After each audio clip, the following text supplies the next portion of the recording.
Hello everybody and welcome to Sin City Living. My name is Jason. I'll be bringing you today's episode. Now I've been trying to get away from doing the intros, but I haven't had a whole lot of success with that. So I'm going to have to go back into doing that again, but I'm going to try and keep this as short as I possibly can.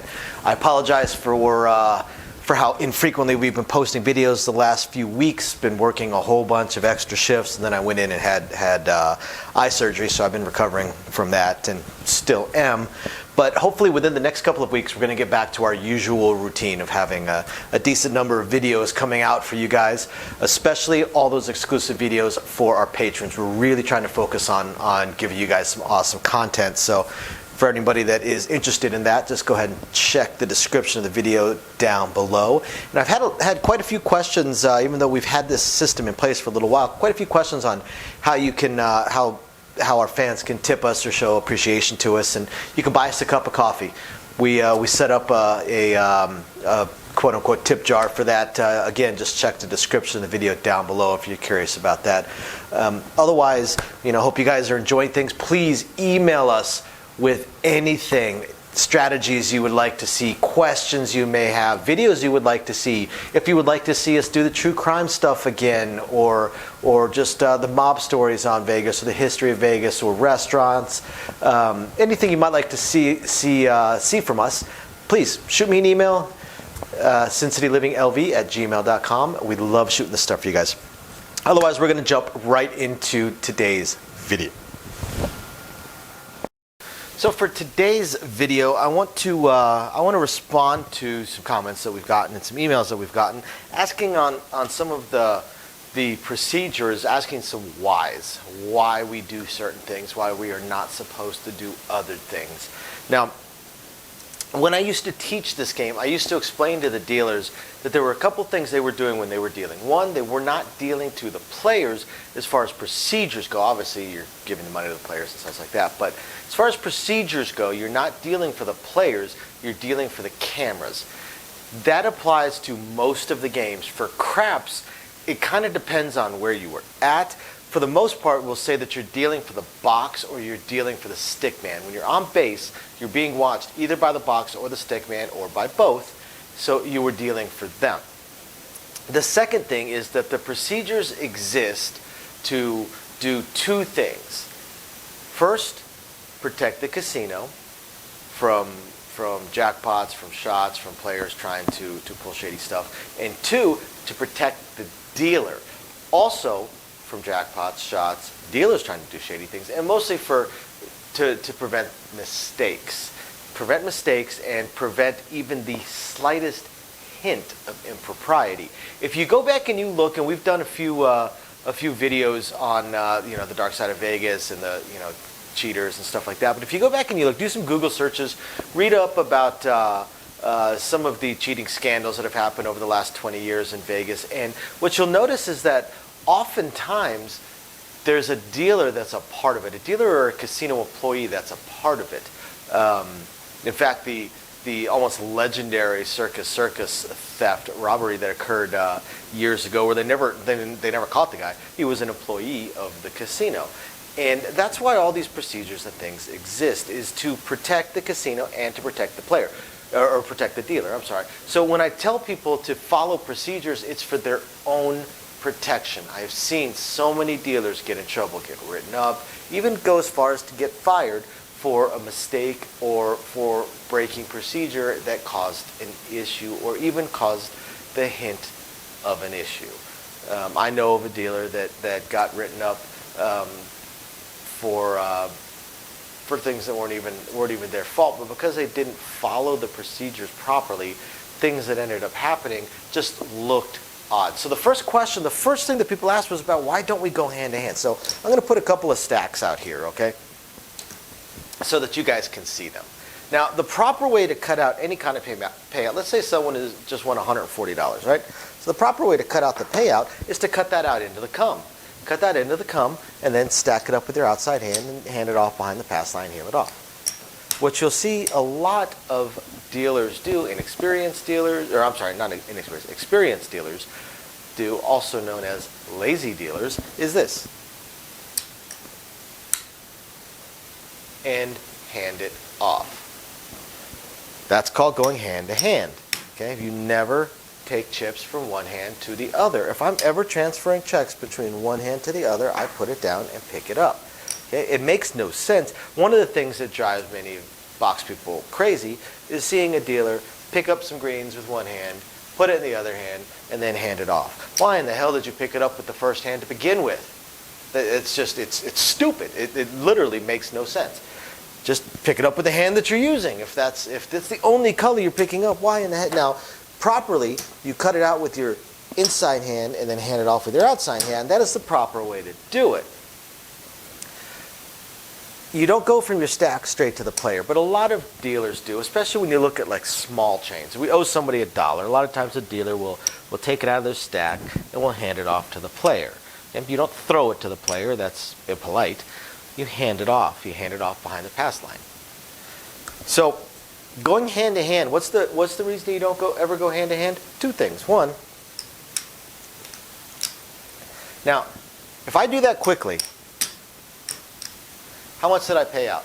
You can't actually tell. You can't tell for sure until you see it on the layout. And if it immediately gets dropped on the layout and the player immediately picks it up, you had a tiny fraction of a second to see if the payout was correct. If it was not correct, it has now made it into the player's hand, possibly into the rail, and now you need to have the player give you money back. It's a pain in the butt and it slows the table down, versus if you cut it out into the come, I can see that the payout is correct. I know that it's correct because I can see it.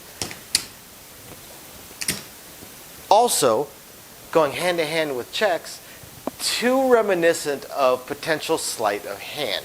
We've all seen magic shows and stuff like that. I know some people that are absolutely unreal skilled with chips and with checks. The things they can do with them, it's absolutely ridiculous. So it'd be very, very simple for quite a few people I know to easily steal. And by going hand to hand, you make it that much easier. Like I said, it just looks like sleight of hand. It just looks like magic tricks. Another procedure that people wonder about, I already covered why we cut things out into the come. It's so that it can be seen and verified before it makes it out to the player. Another thing is it doesn't have to be left out there for a long period of time. If I was dealing and I had some kind of fairly oddball payout, this is $547. I don't know how this would happen. Maybe some kind of weird center action stuff, keeping action up and press this, press that. But $547, right? Well, if I were to cut that out, I would cut that out and then I would pause. I would cut it out, I would move my hands, I would pause, and then I would send it out. I might even go so far as to go 547 just to make sure that whoever's looking gets that refresher in their head before I stacked it up. Now, that's because I'm starting to deal with the purples and up. Now, if it was, say, a $35 payout, a fairly standard, say I'm paying a $30 six, right? Then here's what I'm not going to do. I'm not going to put the check down and cap it with the red checks.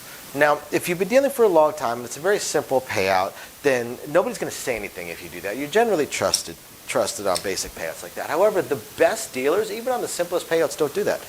They cut it out, move their hands just for the tiniest second, and then send it out to the player. I would cut it out like this. Just for the tiniest second, I moved my hands out of the way. What I didn't do was this, if I was paying a $7, even a $7 one, or $14 one. You know, I didn't do this. I didn't do this. For the tiniest second, I moved my hand. Just for the tiniest second, because those extremely basic payouts are extremely easy for us to recognize and to see, because we've seen it so many times. Another procedure that is forgotten by the laziest dealers and is very, very important as far as making sure that your payouts are correct is cutting out checks the proper way. If I need to cut out 6 green checks, I don't cut out 4 and 2. That's improper. I cut out 3 and 3. And because those stacks are the same size, they are touching each other. Why? Because 1, that's procedure. 2, it's extremely easy to read. Because it's the procedure, it's what we see 1,000 times a day. If you see the same thing 1,000 times a day, your eyes get to recognizing. the box can recognize more by, and same with the stick person, more by pattern than by actually counting out. I don't look at that and count the checks. I don't look at that and go 75, 75, that's 150. Or go, okay, that's 6 green checks. I have seen this payout so many times that I glance over. It's what we call, for roulette they have what they call picture bets. For craps, there's some instructors and some boxes that will talk about pictures. You see a bet, and in your mind you see a snapshot of that bet and you see a snapshot of the payout because you've paid that particular bet thousands of times. You just recognize it visually. We've seen this payout thousands of times, tens of thousands of times, hundreds of thousands of times for some of the old school boxmen.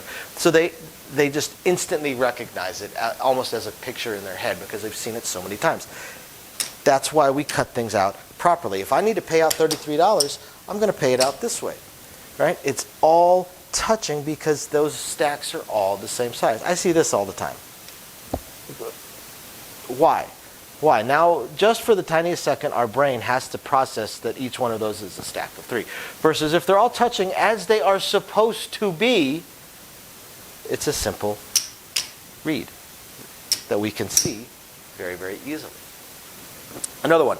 This would be odds. Let's say we have odds, $16 in odds on a 5 or 9. Now, how do we get $16 odds on a 5 or 9? Let's say you're on a $15 table, and a player does their $15 pass line bet, and then they do 15 odds because it's $15 minimum bet table. A good dealer says, hey, by the way, add $1 to that. You're on the 5 and 9. You want to make it even. It's going to pay you better. Or they'll say just add a chip to it because it could be a white or a red. It wouldn't matter. It still becomes even. So that's how you end up with the $16 odds on a 5 and 9. Happens fairly often on a $15 minimum bet table. Now, if they don't have a lot of red, you of course want to pay them with red. Now, 16 pays 24. One of the things you learn pretty quick is you can pay 25 for $1. Okay? What you don't want to do, you don't want to drop cut 5 and take 1.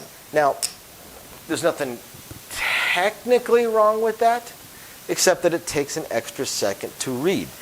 It's a lot easier to size in and drop 1. That has been done so many times that I see that out of the corner of my eye and my brain just instantly goes, that was paid properly as long as I see this come away. As long as I see them take that $1, then I know that was paid properly.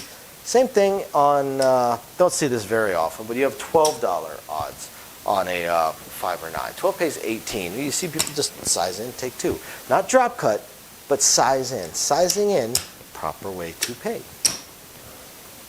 So these are just a couple of the small things I just wanted to touch upon because we had some people comment on why, especially on the hand-to-hand thing. So I hope you guys find this interesting, illuminating, enlightening, or at least just plain fun. We will catch you guys next time. Thanks for watching. Bye now.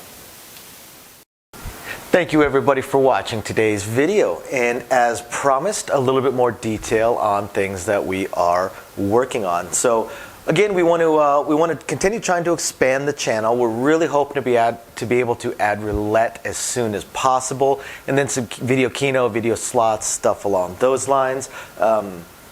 Unfortunately, it ate up almost all of our cash, paying off all of our bills during the month of January while we were down. And now that the holidays have ended, YouTube's payouts have dropped significantly. So we're kind of treading water here as far as all that goes. Do have a lot of things we want to add, though. Not just those things, those additional games, and hopefully some carnival games and such like that. But the live streams. The biggest problem right now with the live streams is with 3 jobs combined between the 2 of us, 4 if I include the 20 to 30 hours a week I'm putting into the YouTube channel. It's very, very difficult for me to have a day and time that I can commit to doing the live stream every single week because we also have our very young child to take care of. But I'm trying to figure that out. I'm thinking it's probably going to end up being on Monday nights or Tuesday afternoons, or possibly both. I intend to do at least one live stream exclusively for our patrons, and then another one on the YouTube channel. So possibly both days. We also have a few other things that we really want to attempt to move forward on. I'm just running into to either time or skill set issues. I do want to eventually have a website going for us. I did used to program websites over a decade ago. A lot of things have changed, and I just don't have that time. And not a whole lot of knowledge on the current state of building websites, hosting what sites can host, and how to build up the e-commerce stuff. So if anybody has any skill sets along those lines and would like to answer some questions or just help us out, shoot us an email, sincitylivingLV@gmail.com. Also, I really hope to be able to start adding some exclusive stuff from Sin City Living, logoed shirts, hats. I'm looking to get custom dice made, even custom layouts made, although those would be pretty expensive. But I know zero about e-commerce and drop shipping and anything along those lines. So if you have any skill or knowledge in that area, please email me. I would love to ask you some questions and see if you can answer a few to help me figure out how to get that going. Same thing with designing our logos. I had some logos designed, very, very small logos, unfortunately, not big enough to blow up to put on T-shirts and stuff like that. And again, I know I know nothing about logo design, graphic design, any kind of websites that could do it. I literally know nothing. So if you have any skill or knowledge in that area also, please email me, and you're willing to answer some questions, please email me and let me know. I'll admit I don't even know where to start as far as asking some questions, but I'm sure I'll ask a few, and that'll trigger a few more, so on and so forth. So yeah, there's that, and of course we do hope to continue to improve our AV setup, but I am an AV moron, so also right there, if you have any skill sets or knowledge in that area, please email me, and are willing to answer some questions. Please email me and let me know. We would love to help. Otherwise, again, thank you everybody for watching, and we're very excited to continue bringing you our videos. Bye now.